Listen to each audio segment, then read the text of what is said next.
चलाने के लिए, जीवन चलाने के लिए 3 देवताओं को नित्य अपने जीवन में कम से कम पकड़ के रखो। पूजा के लिए 5 देवताओं का हिंदू धर्म में बताया गया है शास्त्रों के माध्यम से, जिनकी नित्य सेवा पूजा बताई है।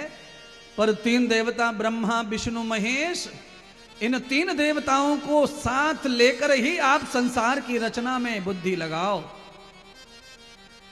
माता साथ में आ जाए, गणेश जी साथ में आ जाएं, सूर्य साथ में आ जाएं, बहुत अच्छा हो जाएगा। पर कम से कम ये 3 देवताओं को स्मरण करो किसी भी काम के साथ। घर से निकलो, करो, सुबह शाम दोपहर रात में सोते समय कौन से देवता का हो, तो कहा शिव जी का ध्यान रात्रि में शाम के समय होना चाहिए। शाम को शिव जी का ध्यान करके सो, सुबह ब्रह्मा जी को याद करके जगो, दोपहर को भोजन करते समय नारायण को, कृष्ण को, राम को, पालनहार को भजो, परमात्मा को जो तुम्हारी जेब भरे, बैंक भरे, बुद्धि चित्र सब चीज प्रदान करे। पर सबसे पहले अच्छी बुद्धि की जरूरत पड़ती है, वो सिर्फ ब्रह्मा जी के पास है। तो प्रातः काल प्रातरग्निम प्रातरिंद्रम प्रातर हवामहे प्रातः वरुणारस्वनम भग, परमात्मा को प्रातः भजो, नारायण को भोज के समय भजो, भगवान को भोग के समय भजो। भोजन कर रहे हो, नाश्ता कर रहे हो, काम पे जा रहे हो, ड्यूटी पे जा रहे हो, यहां नारायण का जाप करो। संध्या काल हो गया, काम से निवृत्ति हो रही है तो शंकर का ध्यान करो। रात में क्या होता है, आदमी जब सो जाता है तो मृत समान हो जाता है, उसकी देह मरे के समान हो जाती है। और मरे हुए शरीर का केवल एक ही जिम्मेदार व देवता, और वो शिव है। शिव के अलावा कोई भी संसार में ऐसा देवता नहीं है जो मरे हुए के साथ में बैठा रहे। सारे देवता मरे हुए से दूर रहते हैं, सूतक पालते हैं। केवल शिव जी ऐसे देवता हैं जो मरे के साथ रात भर दिन भर बैठ सकते हैं। इसीलिए संध्या काल में परमात्मा शिव का ही ध्यान करना चाहिए। वैसे कभी भी किसी भी देवता का ध्यान करो, पर सोते समय नारायण की जगह शिव जी को भजो। दोपहर को खाते समय, कमाते समय नारायण को, लक्ष्मीपति को भजो, लक्ष्मीपति को। और प्रातः काल सरस्वती के स्वामी ब्रह्मा को भजो, क्योंकि सरस्वती बुद्धि में बैठती है तो कार्य अच्छे करेगी। ब्रह्मा की 4 बुद्धियां जब आशीर्वाद देंगी तो ये बुद्धि भी अपने आप काम अच्छा करेगी। इसीलिए एक ही श्लोक है जो सब उसको भजते रहते हैं, जपते रहते हैं। गुरुर ब्रह्मा गुरुर विष्णु गुरुर्देव महेश्वर गुरुर साक्षात् परम ब्रह्म तस्मै श्री गुरुवे नमः।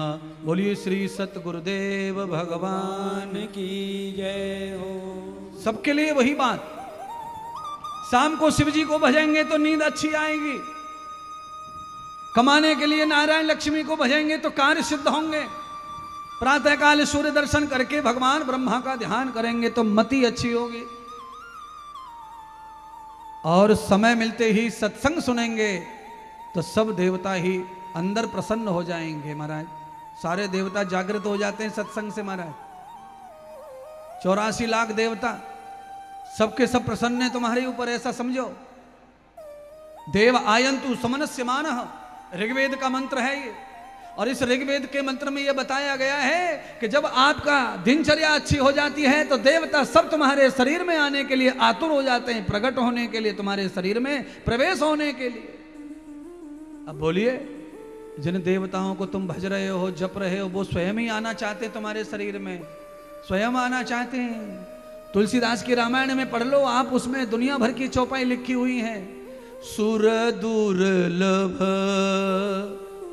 सब ग्रंथन गावा, बड़े भाग्य मानुष तन पावा। सुर दुर्लभ, सुर असुर, असुर माने राक्षस और सुर माने देवता। सुर दुर्लभ, देवताओं को जो दुर्लभ है वह शरीर मिला है हमको और तुमको। कोई देवता नहीं लगता तुम्हारी बराबर में। देवता देवता हैं पर बड़े किस्मत के बेचारे खोटे हो गए, देवताओं को कथा सुनने को नहीं मिलती।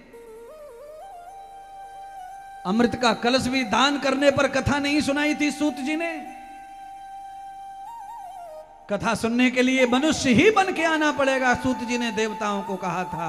हे सूर्य, हे चंद्रदेव, हे समुद्रदेव, हे पृथ्वी, हे वायु, मनुष्य बन के आओगे तभी यह लाभ प्राप्त होगा, अन्यथा तुम्हें यह लाभ मिलने वाला नहीं है। इसीलिए मैं कहता हूं अमृत के बदले भी कथा नहीं मिली है, और तुम्हें तो बीड़ी, तंबाकू, सिगरेट, अंडा, दारू सबके बदले भी कथा मिल रही है। बोलो क्यों? ये मनुष्य बनने का फायदा है। मनुष्य बीड़ी पी रहे, कथा सुनने को मिल रही है। दारू पी के आए, कथा सुनने को मिल रही है। कोई भगा भी नहीं रहा है, फुक फुक फुक फुक बीड़ी पी रहे। कई लोग तो कथा में आए ना तो पी के आए पेड़ के नीचे कि 3-4 घंटे ये महात्मा कुछ करने नहीं देगा, पेट में अफरा है जाएगा। उन्हें के 2-3 लंबे लंबे सुट्टा मार के आए कई लोग, और जैसे कथा से जाएंगे सबसे पहले बीड़ी पिएंगे, बाद में देखेंगे कुछ और अकड़म झकड़म।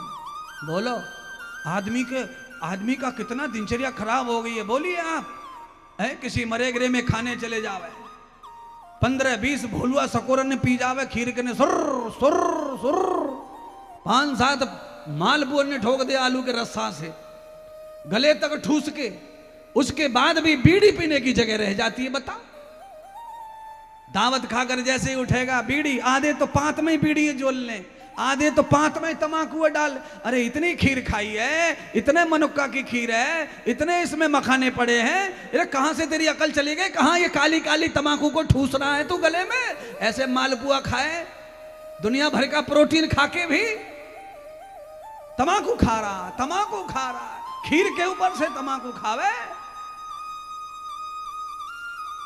कचौड़ी बनाई हरो धनियो डाल के, 8-10 ने खाएगो, डकार मार के पानी पीगो और बीड़ी फुकार रो है।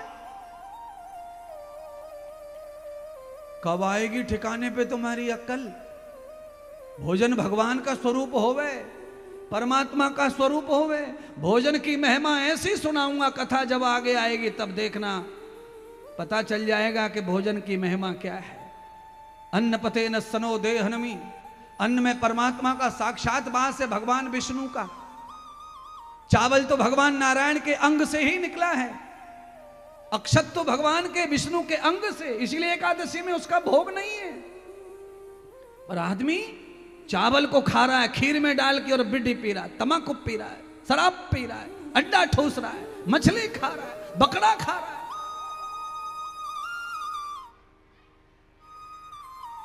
अरे ये क्यों कर रहे हो? अरे थोड़ा अंतर तो रहने दो हिंदुओं में और बाकी दुनिया में। काहे के हिंदुओं फिर? अरे खाना तुम्हारा उनके जैसा, फिर लड़ाई किस बात की पाकिस्तान हिंदुस्तान? सारे संस्कार जब मैच हो जाएंगे तो तुम कैसे राम के रह जाओगे, कैसे कृष्ण के रह जाओगे, कैसे दुर्गा के रह जाओगे? इसीलिए रोको रोको, खुद को रोको। एक भी घर ऐसा नहीं है इस पांडाल में जो सुखी हो। यहां कितने भी कॉलर तान के बैठ जाओ, पर तुम्हारे अंदर जो चल रहा है उसे तुम ही जानते हो। क्यों हो रहा है महाराज ऐसा? घर में सुख नहीं है महाराज, घर में सुख नहीं है महाराज, शांति नहीं है महाराज। मार्बल तो बड़ी महंगी लगाई है, शांति क्यों नहीं? किचन में ओटा तो ऐसा बनाया कि लोग देख के पागल हो जाएं, सेल्फी निकाल रहे हैं लोग, ऐसा बनाया तूने दरवाजा, पर शांति नहीं है।